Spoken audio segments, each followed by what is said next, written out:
E Rick, qual a diferença do recrutador e do gestor dentro de um processo seletivo? Isso é um ponto muito importante para você entender, para você conseguir passar em todas as etapas do processo seletivo. Os papéis e responsabilidades de um recrutador são diferentes de um gestor. Hoje, como é que normalmente funciona dentro das empresas? O gestor da área, que é o líder da vaga, digamos que você está se candidatando para uma vaga aí de marketing. Então, o gestor de marketing, a gestora de marketing, ela tem ali um time, ela tem ali toda uma área para poder gerir e ela percebe que ela tem um problema dentro da área ali que ela precisa resolver e que com o time que ela tem, com as ferramentas que ela tem, ela não conseguiria resolver esse problema. Então o que ela faz? Ela vai lá no time de RH e fala: preciso abrir uma vaga para encontrar uma pessoa para essa posição para poder resolver esse problema. Então, primeiro ponto aqui, o papel, a responsabilidade de poder definir qual é o perfil da vaga, quem é a pessoa, a senioridade do direitinho, não é o recrutador que faz isso, é o gestor. É importante que você entenda isso. A necessidade maior não é do recrutador, é do gestor.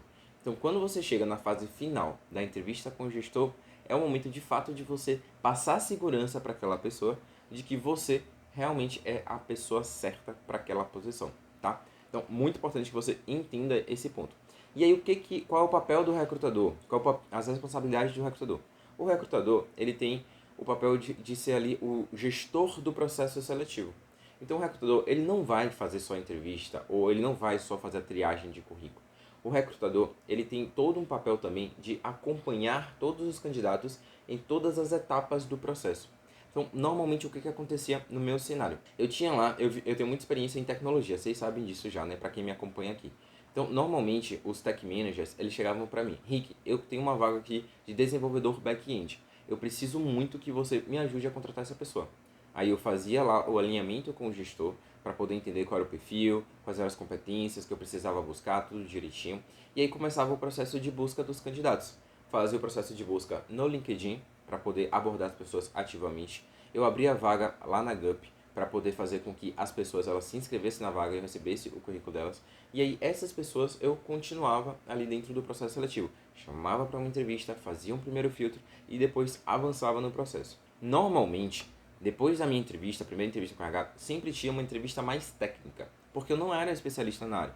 E aí tinha entrevista técnica. Só que quem fazia todo o processo de gestão para poder organizar as agendas, todo o processo ali para poder colher feedback das pessoas que avaliaram tecnicamente os candidatos era feito por mim.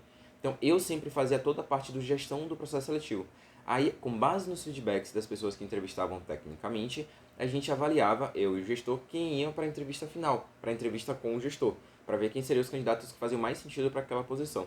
E aí, o gestor fazia a entrevista dele. E o papel do recrutador era depois pegar o feedback. Eu sempre ia lá, falava com o tech manager, falava com o líder de tecnologia para entender qual foi o feedback dele, se a gente aprovava, se não aprovava, se estava dentro da expectativa ou não. Lembra que a gente falou do primeiro segredo? Alinhamento de expectativas. E aqui é o segundo segredo que é muito importante que você entenda. O papel e a responsabilidade de um recrutador é diferente de um gestor.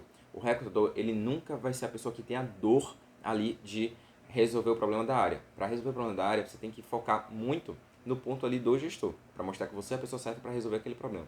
Para o recrutador, é importante que você saiba utilizar um pouquinho de alguns gatilhos mentais de uma forma honesta, não desleal, mas para fazer com que o recrutador ele seja o seu advogado no processo seletivo e para que o recrutador ele possa começar a te defender, porque como ele é o gestor do processo seletivo, ele vai organizar toda a casa, vai poder gerir todo o processo, ele vai entender que, pô, fulano, de fato, é a pessoa certa para a minha posição. Eu não posso perder fulano. Eu vou correr aqui com o processo do fulano, vou arrumar os pauzinhos aqui dentro da empresa para fazer com que o processo dele seja mais rápido. E aí, você vai conseguir fazer com que você consiga o emprego que você deseja em até 51 dias, porque o recrutador vai estar te ajudando a acelerar o processo seletivo também. Então, se você sabe mostrar que você está em outros processos seletivos, que você é um bom perfil, que você é um perfil que consegue, mesmo sendo mais técnico ali, dependendo da sua área, consegue passar toda a sua história técnica de uma forma tranquila para o recrutador entender que você é a pessoa que pode fazer sentido para avançar nos processos seletivos. Então, quando você entende muito bem qual é o papel, qual é a responsabilidade, o que é avaliado em cada uma das etapas do processo seletivo, você vai pegar suas mesmas histórias, suas mesmas experiências e vai adaptar para cada entrevista, para cada etapa do processo seletivo.